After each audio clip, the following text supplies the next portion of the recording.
Finfinnee fi Dirree Dhawaa dabalatee dhimmoota falmisiisoo badhaadhinni marii biyyaalessaaf dhiyeessuuf jiru. Akkam jirtan channel kanaaf haaraa yoo taatan subscribe gochuun mallattoo bilbilaa sana gochuun dagatina. Viidiyoo kanallee like share gochaa hanga dhuma viidiyoo kanaatti nu waliin tura. Paartiin biyya bulchu badhaadhinni ajandaawwan marii biyyaalessaaf dhiyeessuu irratti miseensota mana maree paartichaa kan duraan koree giddu galeessaa jedhamuun beekamu waliin tibbana mari'ateera.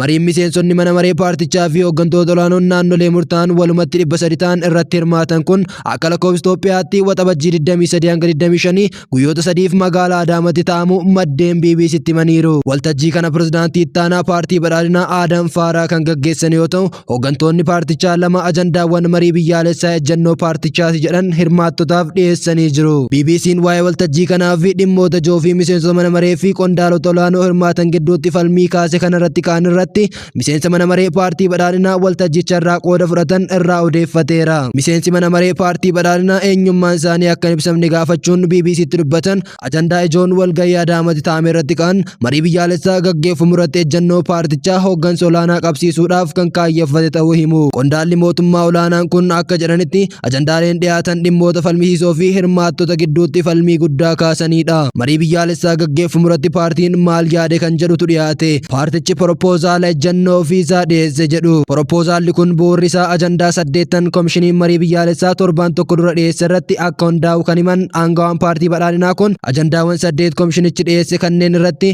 ejjennoo paartichaa kanneen calaqqisiisan irratti walgahii guyyaa 3f Adaamatti gaggeeffamu irratti mari'atamu himan. Kanneen keessaa dhimmoota falmisiisoo turan BBC'tti himanii jiru. Seensa heera mootummaa jijjiiruu ajandaawwan ijoo paartiin badhaadhinaa walgahii qondaalota olaanoo irratti dhiyaate keessaa tokko seensi heera mootummaa Itoophiyaa amma jiru akka jijjiiramu kan jedhu ta'uu BBC'tti himan qondaalli paartichaa walgahicha irraa qooda fudhatan kun. Seensi heera mootummaa Itoophiyaa amma jiru nuti saboonni sablammoonnii fi uummattoonni Itoophiyaa jechuun eegala. Paartiin badhaadhinaa garuu gaaleen kun akka jijjiiramu ejjennoo isaa hooggansa isaatiif dhiyeesseera. Seensi heera mootummaa nuti saboonni sablammoonnii fi uummattoonni Itoophiyaa jedhu nuti sabdaneeyyiin ummata Itoophiyaa yookaan enya ህብረ ብሔራዊ የኢትዮጵያ ህዝብ kan jedhuun akka bakka bu'u dhiyeesse. Paartichi seensa heera Itoophiyaa amma jiru hacuuccaa irraa kan ka'uu fi mul'ata waloo waan hin agarsiifneef jijjiiramuu qaba jedhee yaada akka dhiyeesse himu aangawaan kun. Sababni lammeessoon paartichi dhiyeessu kanneen eenyummaan keenya sabas sablammiis miti nuti lammiidha Itoophiyaadha jedhan akka hammatuufidha. Dhimmi lafaa heeraan osoo hin taane labsiin akka bulu gochuu. Dhimmoota falmisiisoo waltajjii paartiin badhaadhinaa Adaamatti gaggeesse irratti kan keessaa kan lammeessoo dhimma lafaa ta'uu himu qondaalli BBC'n dubbise kun. Paartiin badhaadhinaa dhimmi lafaa hammattoo dahoo heera mootummaa keessaa ba'ee labsiidhaan haa bulu jedhee dhiyeessu kan himan aangawaan paartichaa kun lafti kan mootummaa kan ummataa fi kan dhuunfaa ta'e heerri akka fooyya'u kan jedhu dhiyaachuu dubbatu. Heerri mootummaa Itoophiyaa keewwanni 40 lafti hunduu qabeenya waloo mootummaa fi ummataati jechuun tume. Paartiin badhaadhinaa gatiin lafaa yeroodhaa gara yerootti ni jijjiirama. Kanaafuu tumaa dahoo heera mootummaa keessatti akka barbaadanitti yeroo barbaadanitti bituuf gurguruun waan rakkisuuf hammattoo heera mootummaa keessaa bahuu qaba jechuun yaada kana dhiyeessuu isaa ibsaniiru. Waa'een qabiyyee lafaa heera mootummaa keessaa bahe jechuun labsii barbaadde yeroo barbaadde akka barbaaddetti ni baafta ni fooyyessita jechuu akka ta'e qondaalli kun akeekanii jiru. Sababni biraa paartichi fooyya'insa kana dhiyeesseef tumaan heerri lafarratti tume investoroonni wabii waan dhabaniif amantaa horatanii akka alaa hin dhufne danqaa ta'e kan jedhu jedhan. Gatii lafaa gabaan akka murteessitu abbummaan qabiyyee lafaa eenyummaa qabsoo fi seenaa ummataa waliin wal hin qabatu akka jechuuti jedhan. Dhimmi kun ajandaawwan dhiyaatan keessaa hedduu falmisiisaa akka ture qondaalli paartii kun himanii jiru. Naannolee bifa haaraan gurmeessuu. Gurmaa'insi naannolee haala amma jiruun osoo hin taane ji'oogiraafii haala qubsumaa fi diinagdee irratti hundaa'anii ijaaramuu qabu. Kan ajandaa paartichi dhiyeessuun hirmaattota gidduutti falmii cimaan irratti gaggeeffame ta'uu kaasu aangawaan kun. Gurmaa'insi naannolee Itoophiyaa heera amma jiru keessatti akka ergametti qubsuma afaanii fi eenyummaa bu'uura godhachuun kan caaseffamedha. Haa ta'u garuu paartiin badhaadhinaa gurmaa'insi naannolee amma jiru tokkummaa Itoophiyaatiif yaaddoo waan ta'eef jijjiiramuun naannoleen bifa haaraan akka gurmaa'aniif paartiin isaanii yaada dhiyeessuu kaasu. Yaadni kun mirga hiree murteeffannaa ofiin of bulchuu sabootaa fi sablammootaa sarba jedhamuun keessummaa hirmaattota Oromiyaa irraa ta'an irraa falmii cimaan akka mudate himu aangawaan kun. Dhimma kana irratti mootummaan waan ibse jiraachuu baatus dhimmi daangaa bulchiinsa naannolee ajandaa marii biyyaalessaa keessaa tokko akka ta'e komishiniin marii biyyaalessaa Itoophiyaa himeera. Naannoleen ni qoodamu kan jedhu garuu ifatti hin dubbatu. dubbanne garuu qabxiilee 8 cuunfee dhiyeesse keessatti